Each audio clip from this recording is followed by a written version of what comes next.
राजधानी दिल्ली में यमुना ने अपना रौद्र रूप दिखाया है, लेकिन उसके बाद अब धीरे धीरे यमुना का जलस्तर नीचे जा रहा है। लेकिन ऐसे में अब कई परिवार ऐसे भी हैं जिन्होंने यमुना में जो उफान आया था और दिल्ली में बाढ़ जैसी स्थिति हुई थी उसमें अपने प्रियजनों को खो दिया है। अपने प्रियजन उनके जो है वो लापता हो चुके हैं।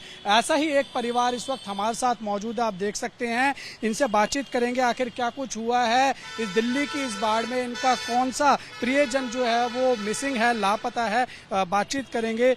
जी माता जी, क्या नाम है आपका? मेरा नाम संतोष है, मेरा पति का नाम संतोष है, दोनों का एक है, मगर दोनों का नाम एक है। वो आपका लापता हुआ कोई?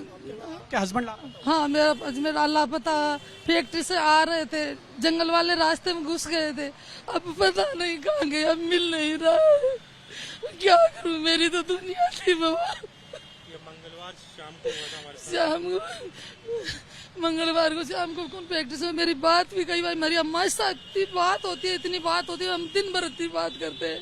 तो दोनों जना घर से भेजे थे सुबह, तो मैं गेट तक मेरे पति को घर से निकाली थी, गए थे। शाम को बात हुई थी, फिर पता नहीं वो चौराहे पर आ गए, जंगल वाले रास्ते में घुस गए। सरकार ने 3 दिन से कह रहे, कोई हमारी मदद नहीं कर रहा है। इतने में परेशान हूँ, शुगर की मरीज हूँ मैं। 3 दिन में सोचू मैं दुनिया छोड़ दूँ, मर जाऊँ, क्या करूँ मैं? कोई मेरी सरकार को मेरी हेलीकॉप्टर की मांग करूँ, जंगल की तरफ मेरी हालत खराब। जंगल के माल मिल जाए तो कितना, मेरा पति कोई हेल्प नहीं करता, सरकार कुछ नहीं करता। 3 दिन से कुछ नहीं कर रहा है सरकार। मैं जंगल में को गए। आपका नाम क्या? मेरा नाम शिवानी शर्मा है, मैं उनकी बेटी हूँ। हम 2 तारीख को गए थे, मेरे पापा को घर नहीं पहुंचे। हमने पीसीआर कॉल भी करी, वो जो कि सोनिया विहार थाने में रजिस्टर भी करी उन्होंने। उसके बाद में हम रात में वहाँ पे गए, उन्होंने कहा नहीं अभी तो सुबह ही देखा जाएगा, अभी कुछ नहीं हो सकता। उन्होंने कहा यहाँ से रास्ता निकलता है उस्मानपुर, आप उस्मानपुर जाओ। हम उस्मानपुर गए, उस्मानपुर वालों ने भी यही बोला कि यहाँ पे कुछ नहीं होगा, वो आपके पापा आए हैं ट्रॉनिका से, तो आप ट्रॉनिका जाओ।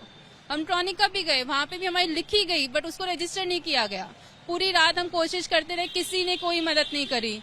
सोनिया विहार थाने वालों ने बोला सुबह आना, सुबह 10 बजे से पहले कुछ नहीं हो सकता। इन पूरी रात हमको भागते रहे, कभी इस थाने कभी उस थाने, किसी ने कुछ नहीं किया। अगले दिन सुबह हम गए हैं, SHO संजय सर ने हमारी कंप्लेंट सोनिया विहार से हमारी कंप्लेंट रजिस्टर करी है। कंप्लेंट रजिस्टर तो, मिसिंग रिपोर्ट रजिस्टर तो कर ली, शाम में जाते मिसिंग रिपोर्ट रजिस्टर हो गई। बट मेरे पापा को सर्च करने के लिए ना कोई टीम आई, ना कुछ हुआ। NDRF को कल पूरे दिन हम कॉल कर रहे हैं, पूरे दिन कोई टीम नहीं आई। आज भी उन्होंने कहा था हाँ हम आ जाएंगे, आज भी अब तक कोई नहीं आया। 7 बजे बोला था उन्होंने आने के लिए, अभी 8:30 बजने को हो रहे हैं, अब तक कोई नहीं आया है। आखिरी बार कहाँ देखे गए थे आपके? आखिरी बार मेरे पापा ये सोनिया विहार वाले जो MCD टोल टैक्स है उसकी CCTV में दिख रहे हैं, साफ 7 बजे करीब वहाँ पे दिख रहा है उनके लाइव जो उनकी लोकेशन। मेरा नाम अभिषेक शर्मा है, मैं उनका भतीजा लगता हूँ। तो जिस रास्ते हुआ हम तभी रास्ते ढूंढ ही रहे उनको। हमें पता चला कि हमारे उनका लास्ट मोबाइल लोकेशन बदली 6:45 बजे यहाँ पे आई थी। तो हम रात को पुलिस के पास गए थे उस टाइम पे, तो कह रहे कि अभी कुछ ऐसा नहीं है वैसा नहीं है। सुबह संजय सर मिले तो उन्होंने हमें रिकॉर्डिंग दिखाई, तब हम दिखे, वो दिखे वहाँ पे। उसके बाद में उनकी लाइव लोकेशन जो मिली इधर टावर पे पता चली है 500 मीटर दूर। तो हमें लग रहा है कि उम्मीद पता नहीं, और हम उम्मीद लगा रहे कि शायद नदी के भाव में लोग गाँव वाले बता रहे हैं कि 3-4 बाइकें गिरी हैं। खुद ही अपने पिताजी को या अपने जो है चाचा जी को ढूंढने के लिए निकल पड़े? हम तब उस रात से यही कर रहे हैं, अभी तो घर तक घुसे ही नहीं है। तब से उस गाड़ी में इधर से यहाँ से गाजियाबाद तक हम 4 चक्कर काट चुके हैं। गाजियाबाद ट्रोनिका सिटी थाने में भी हम कंप्लीट करवाई है, वहाँ भी कुछ अभी तक कोई कॉल कुछ नहीं आया। रिपोर्ट बस लिख के कोई क्या रे, क्या तो जाकर कर क्या सकते हैं? बंदा 2 दिन से घर पे नहीं आ रहा तो कहाँ जाए हम लोग? ऑप्शन नहीं है ना, कुछ तो मिले है तो सही ऑप्शन। आपने कराई है कंप्लेंट? बताया है बट कोई रिप्लाई, उनसे पूछ रहे बंदे, गाँव वाले कह रहे 4 बंदे गिरे हैं पर बंदे मिसिंग हैं, ये आपको कैसे पता? गांव वालों ने बताया। एक स्प्लेंडर का 50 लोगों ने बता दिया हमें कि स्प्लेंडर में 2 बंदे गिरे, एक बुलेट गिरी है, एक हमारी बाइक है, एक अपाचे है, तो बंदे गिरे हैं। पर बात है जब दिल्ली में पानी आना शुरू हुआ था 2 तारीख को 7 से 8 के बीच के काफी सीन है। आप गांव में पता करेंगे, बहुत से लोग ऐसे जो गिरे इधर बता रहे। कोई जांच नहीं हो रही है इस बारे में। हम लोगों ने कल से हम NDRF को बुला रहे हैं, आज भी NDRF नहीं आई। हम वो कह रहे हैं कि हम आगे जा नहीं पा रहे, आगे पेड़ गिरे हुए, तो हम क्या करें? हमारे तो फादर निकाले ना। हम देख रहे गाँव के बंदे कूद के उधर जा रहे हैं, तो जो टीम बनाएगी इस चीज के लिए, वो क्यों नहीं जा पा रही उधर, जब गांव के बंदे खुद पा रहे हैं। स्पेशल फोर्स नहीं जा पा रही। हम कह रहे हैं वो कह रहे हैं आप हेलीकॉप्टर बुलवा लो। हेलीकॉप्टर के लिए मैंने डीएम को मेल किया हुआ है, मैंने एसडीएम को मेल किया है, मैंने कमिश्नर ऑफ पुलिस को, डीसीपी नॉर्थ ईस्ट सबको मेल कर रखा है। ना कोई रिवर्ट आया, ना उनकी तरफ से एक्शन लिया जा रहा है, ना कुछ हो रहा है। मैंने इस रिगार्ड में हर जगह अपनी तरफ से कोशिश की, कुछ नहीं हो रहा है। मेरा नाम राहुल है। तो हम वही क्या कहते हैं कि आपके क्या लगते हैं? पापा लगते हैं मेरे। तो वही 6:46 एग्जैक्ट टाइम फ्रेम है जो हमारे पास लास्ट रिकॉर्डिंग है, और उसके बाद से कुछ अपडेट कुछ भी नहीं है हमें 2 तारीख के बाद से। अभी तक फोन स्विच ऑफ वगैरह आ रहा है, कॉल रिकॉर्ड्स वगैरह भी सीडीआर से कुछ हेल्प नहीं मिली हमें। बाकी कल तो पूरा दिन वेस्ट करा, ऐसे बताया एनडीआरएफ कुछ भी नहीं करा, और आज भी वेट कर रहे हैं अभी तक। और होपफुली मतलब हम तो बेस्ट ही मतलब जो बेस्ट हो वही हो। और जो हमें लग रहा है, क्योंकि पास हिस्ट्री है जो बताया कि 2023 में फ्लड्स आई थी, उसमें भी ऐसा हुआ था कि एक इंसान 3 दिन बाद वहाँ जंगलों में पेड़ में बैठा मिला था।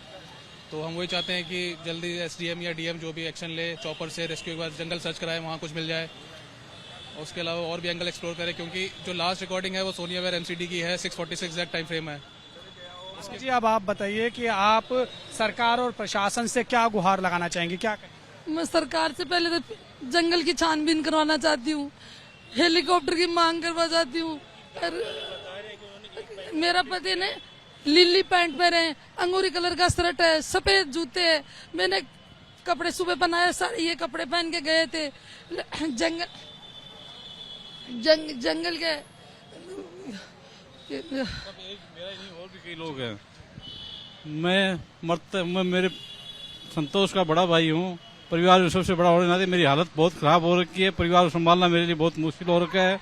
मेरे जैसे और कितने परिवार में कह नहीं सकता, हालत खराब है। मेरे भाई को शाम तक जल्दी से रिकवर कराया जाए, नहीं तो मेरे परिवार में कुछ भी अनहोनी घटना हो सकती है। परिवार लेडीजों को संभालना मेरे लिए बहुत भारी पड़ रहा है। मैं खुद कर नहीं पा रहा हूँ, मैं खुद अंदर से टूट चुका हूँ। नहीं, सरकार से ऊपर से कोई भी मतलब मेरे को रिलीफ नहीं मिल रही है।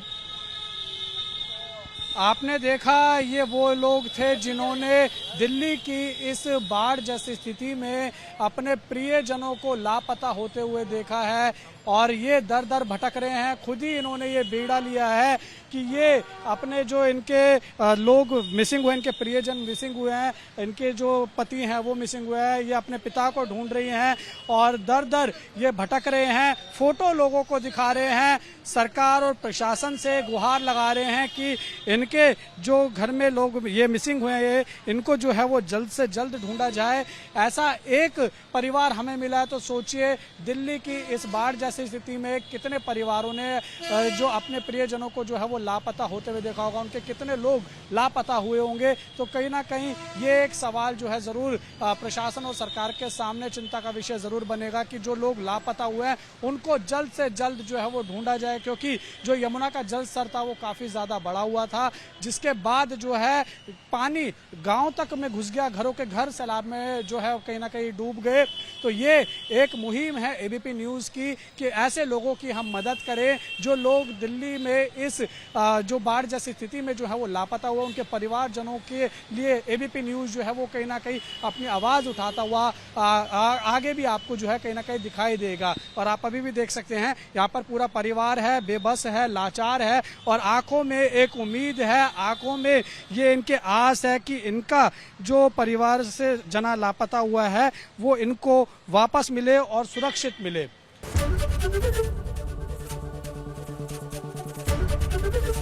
एबीपी गंगा, खबर आपकी, जुबान आपकी।